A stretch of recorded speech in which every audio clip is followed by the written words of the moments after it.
On this Tuesday's early edition at 6, a South Korean Baptist missionary is detained in Pyongyang on charges of attempting to overthrow the regime. But the man is saying the purpose of his visit was more than just about spreading Christianity. Seoul's unification ministry responds and says he should be sent home as soon as possible. The long arm of the law catches up with some big names in Korea. Sentences are confirmed for SK Group head Che Tae-won, his younger brother, and a disgraced stem cell researcher who will all be spending time behind bars for embezzlement. Russia orders surprise military exercises near Ukrainian border, and the United States takes action. U.S. Secretary of State John Kerry warns Moscow to refrain from any kind of intervention that violates Ukraine's territorial integrity. For these and more, stay with us.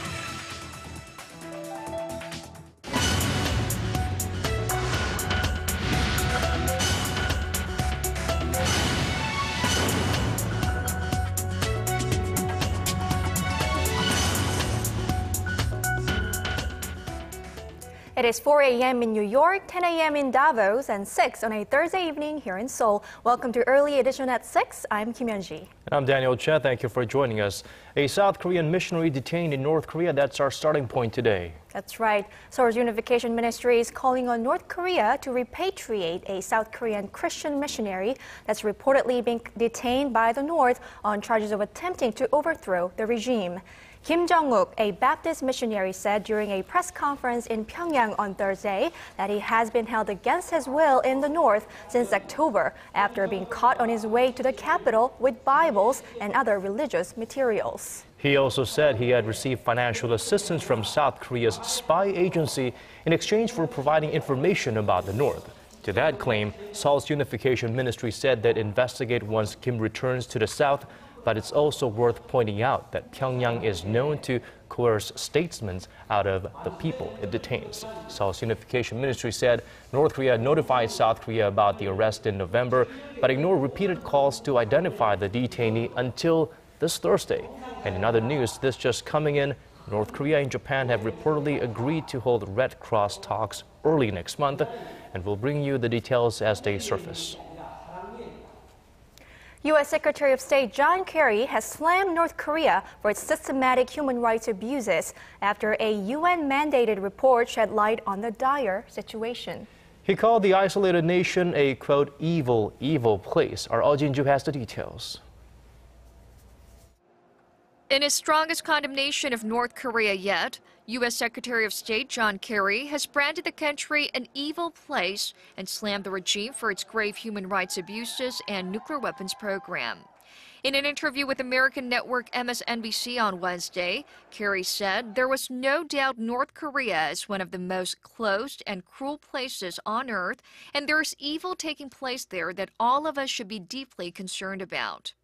He emphasized the need for enormous focus by the world in order to hold the regime accountable, and that every aspect of any law that can be applied should be applied.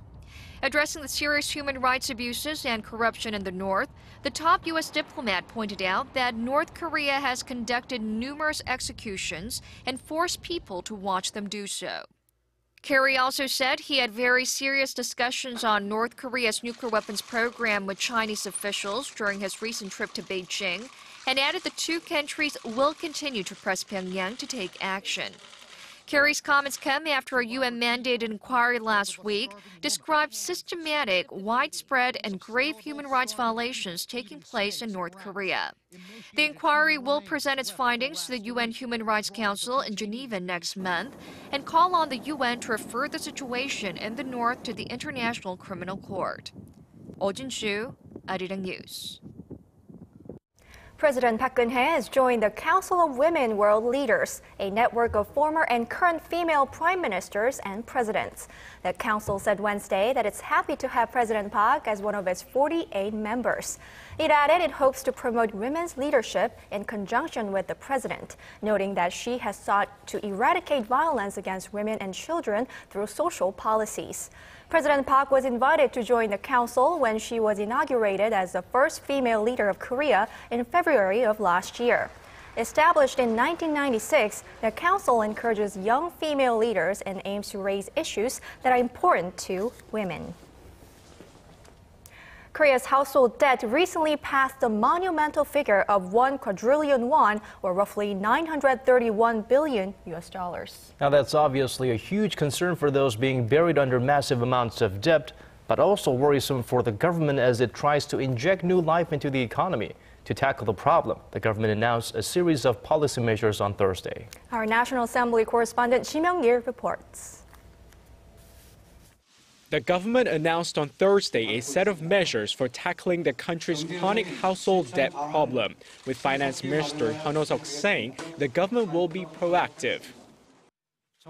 To bring the ballooning amount of household debt under control, the government has set a goal of lowering the debt-to-income ratio by 5 percentage points by the end of 2017. The debt-to-income ratio stood at 164% as of the end of 2012. The government said the debt-to-income ratio was near the mid-160% range at the end of last year. Economists view household debt as a persistent problem for the economy as it could affect domestic demand. To address it, Korea's financial regulator urged local banks to raise the portion of fixed-rate loans.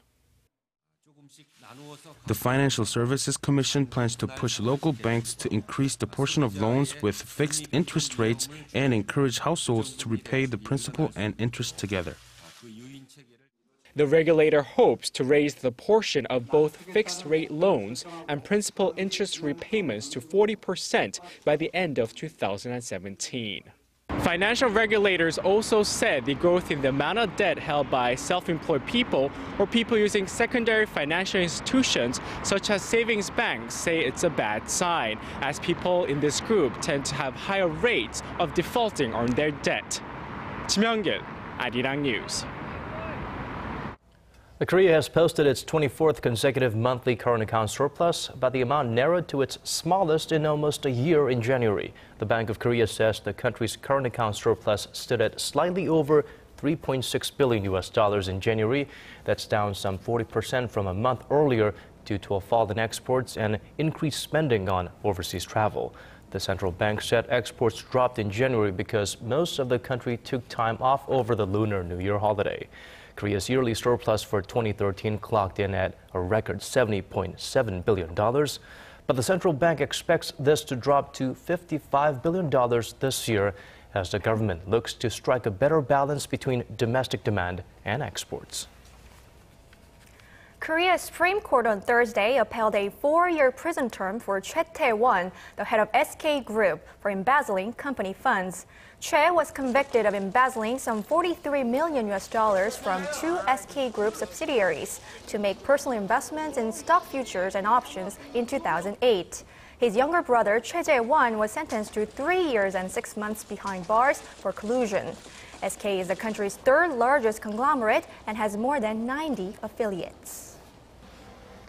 And more big names behind bars. Disgraced stem cell researcher Hwang Woo-seok has been sentenced to 1 year and 6 months in prison and 2 years of probation for embezzling state and private funds and buying human eggs. The Supreme Court's verdict on Thursday comes 8 years after Hwang admitted to faking his research. The ousted Seoul National University professor was indicted in 2006 on charges of fabricating the results of his human stem cell research and embezzling nearly $2 million in research funds from the government and 2 domestic companies, SK Group and Jeong-uk. The Supreme Court of Korea sentenced a 25-year-old man to life in prison on Thursday for kidnapping and raping an 8-year-old girl in the southern city of Naju. The defendant, identified only by his surname Ko, was earlier convicted of abducting the sleeping girl from her home in 2012 and raping her before trying to choke her to death.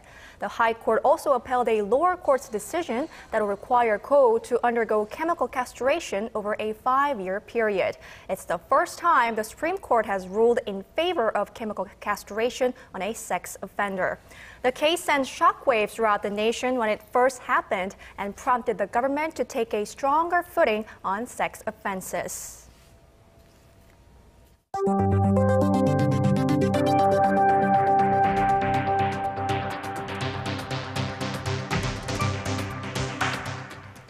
The The U.S. has warned Russia that any military action in Ukraine would be a grave mistake after Moscow ordered surprise military exercises near its border with Ukraine.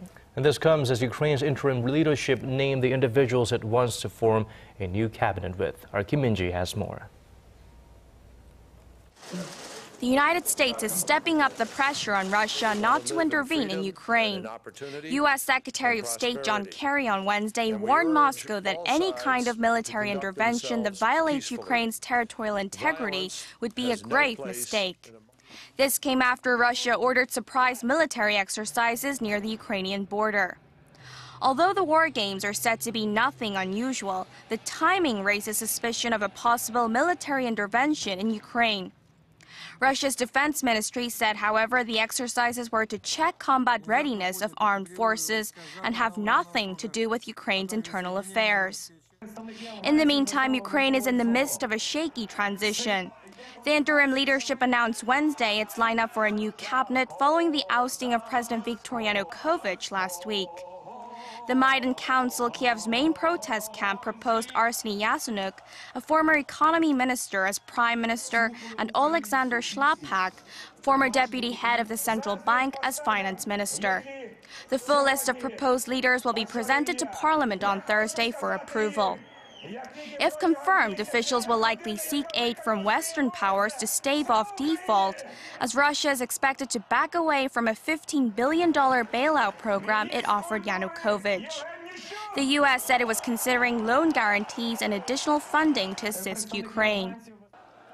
Earlier Wednesday, pro-Ukraine and pro-Russia protesters clashed in the capital of Ukraine's Crimea region, where the majority of people are ethnic Russians, leaving one person dead and many others injured.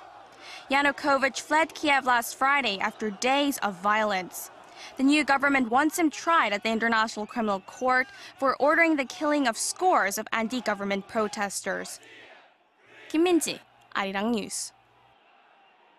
Most of Korea has been cloaked under a thick layer of fine dust over the past week or so, and the thick haze has helped people around the country worried about the possible effects on their health. But there have also been complaints that the Environment Ministry's daily forecast on fine dust levels are inaccurate. In response, Seoul has decided to team up with Beijing, a city notorious for its own choking pollution. Shin Se-min reports. Thick, toxic smog has blanketed large parts of central Korea and the capital, Seoul, over the last few days. Responding to criticism that country's smog forecast system is not up to standards, Environment Minister Yoon Sung-gyu says Korea will jointly develop a new forecast model with Beijing to better prepare citizens for fine dust waves that are headed to Korea. The ministry says China has far superior technology than Korea and Japan in terms of atmospheric forecasting. Currently, the Environment Ministry receives information on observational data as it continuously updates emission quantity data. However, once the cooperative model is running, Seoul will be able to use Chinese data directly, helping to improve the accuracy of its forecast. No date has been announced yet on when the new system will be up and running. Seoul's Environment Ministry has been repeatedly criticized for its inaccurate fine dust forecast after a series of failures to predict the level of fine dust in the air. The Chinese government claims to be working on intensive fine dust reduction measures, pledging to spend tens of billions of dollars to clean up the extremely high level of air pollution along eastern China and the capital, Beijing. The toxic particles in the smog carried by winds from China can cause respiratory problems, asthma, and chronic obstructive pulmonary diseases. Earlier this week, the Korean government issued an ultrafine dust warning as the capital's atmospheric concentration levels of the most hazardous PM 2.5 particles hit 98 micrograms per cubic meter. Shin Se-min, Arirang News. From electricity storage to smarter drugs, some of the latest technological innovations revealed by the World Economic Forum in Davos have the potential to change our life. Kim Ji-yeon gives us a rundown of the list. The World Economic Forum on Wednesday named the top 10 emerging technologies of 2014 that could reshape the future, as compiled with input from experts and industry leaders. First up, body-adapted wearable electronics that give users real-time feedback about their health. Next is nanostructured carbon composites. Products made from this material, such as cars, can be up to 40% lighter than previous models, but are stronger and easier to recycle, offering huge energy savings. Third on the list is mining metals from desalination brine. This is a new chemical process that allows for the mining of metals from wastewater on a large scale at a low cost. Next up, grid-scale electricity storage. This allows surplus energy from renewable sources such as the sun and wind to be saved. Nanowire lithium-ion batteries offer a longer lifespan, charge more quickly, and hold more power than existing ones. Another innovation is screenless display in which a 3D image is projected into space. Human microbiome technology is seen as an important source of treatment for serious illnesses and improving health. RNA-based drugs could help find new treatments for cancer and other infectious diseases. The quantified self is also on the list. This uses data and specialized algorithms to gather information about people and their behavior. It has applications in medical diagnosis and urban planning. Last but not least, brain-computer interfaces could eventually make it possible for people with disabilities to operate wheelchairs using only their thoughts. These potential breakthroughs may be amazing, but the chair of the Global Agenda Council on Emerging Technologies, Nuver says there's more work to be done before the gains are realized, including putting the right regulatory frameworks in place and fostering strategic alliances among innovators and market leaders. Kim Ji-yeon, Arirang News.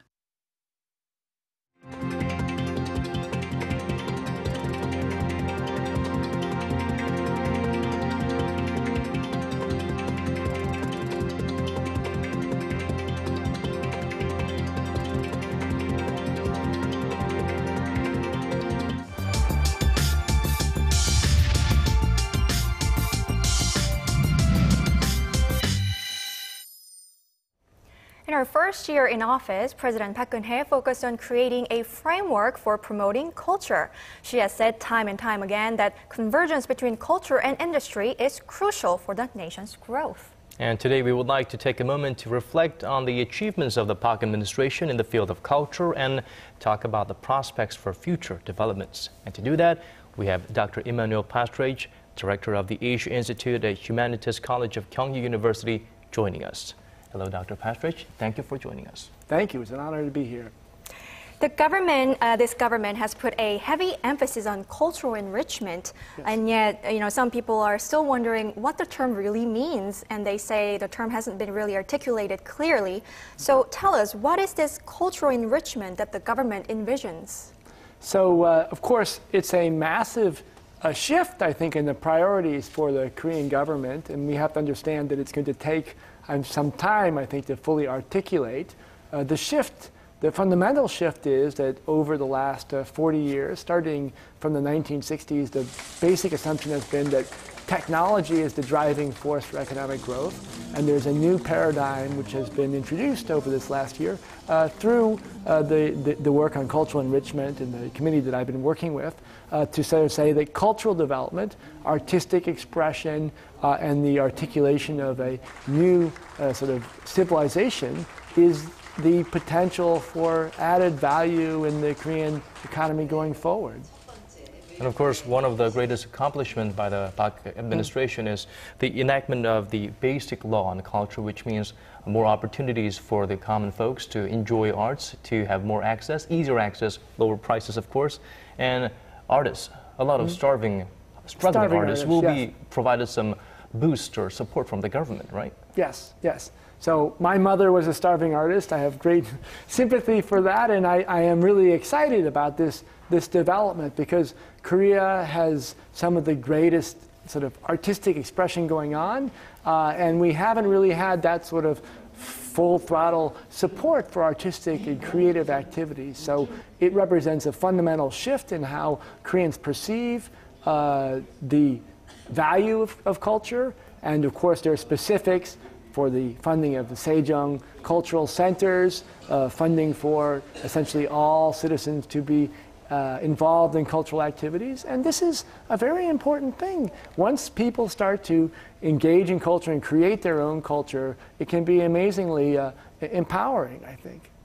So Daniel mentioned it briefly, but what are the specifics of this basic law on culture? And I think one of the items was the Culture Day, that was brought forth this year. Can you tell us more details and what you think about this law? Right. So as I mentioned, there's specific funding for cultural activities at a local level in regions around Korea. Efforts essentially say that culture should be part of their lives and that artists are an essential part of our community. This is a major shift in Korea.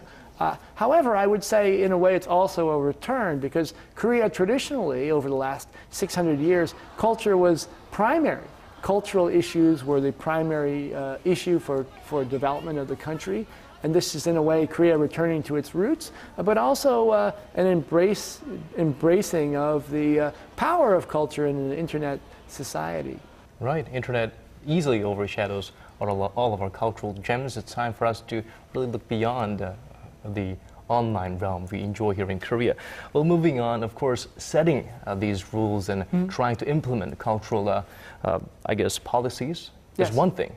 But making sure we have a strong follow-through is another. What can the government do or supplementary measures could be taken to make sure it is well executed and that the artists or the everyday folks can actually feel the change? Right. So this is an excellent question. And in the committee meetings, we first did general discussions about what was possible. We broke into smaller groups to focus on convergence, in my case, bringing together technology and humanities. I would say that it's a difficult process, and that ultimately creating new culture is like gardening. You can't tell the cabbage to grow. You can give it water and nutrients and give it a good environment, but ultimately you have to leave the cabbage, the carrot, to grow on its own, and that's true for artists too. We can't treat artists like semiconductors or display panels. And of course we need the customers or consumers that can actually take a bite of that artistic cabbage and show their appreciation for how great it is. Absolutely true, and it has to be a very broad spectrum activity.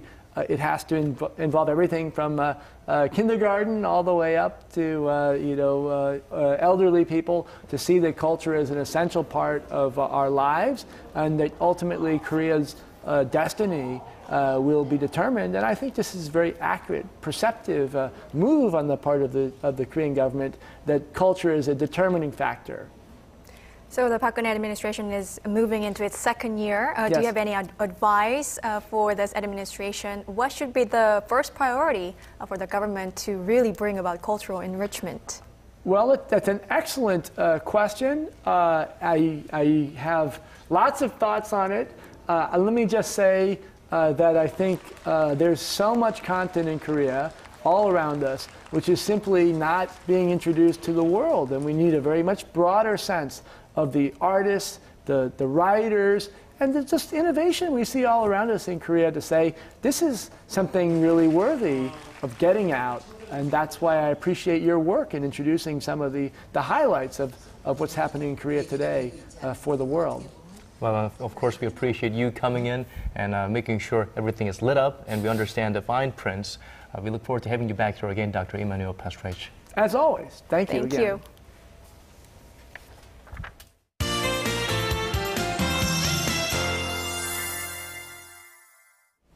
It was another warm day in Seoul where it felt more like late March than late February. But we weren't able to enjoy the fine weather because of all the fine dust in the air. Let's find out when we're going to be free from all this air pollution by turning to our Michelle Bach. Michelle, how's the weather shaping up to be tomorrow? Good evening, guys. Like you said, today would have been a perfect day except in the levels of ultrafine dust. But the good news is that the advisory has now been lifted 75 hours after it was imposed in the central region and is mostly going to reach its normal levels by tonight. And tomorrow we can expect another warm day. However, it will be raining or even snowing in the eastern and southern parts of the regions. Now going over to our readings, Seoul can expect a cloudy day with a chilly morning starting at 0 degrees before getting up to 12 in the afternoon. Meanwhile, the southern cities such as Daegu and Busan will peak up to 11 and 12 degrees respectively. Now down on to Jeju Island, it's going to be a gloomy day with a rain in the evening, hitting up to 13 degrees in the afternoon. Dokdo makes it up to 5 and Mankumgang reaches -2. Well, that's all I have for you today. I'm Michelle Park and have a wonderful evening. Thank you for that, Michelle. And that's all from us for this hour. Thank you for watching. This has been Daniel Che. And I'm Kim Yeon-ji. We will see you right back here, same time tomorrow. Good night.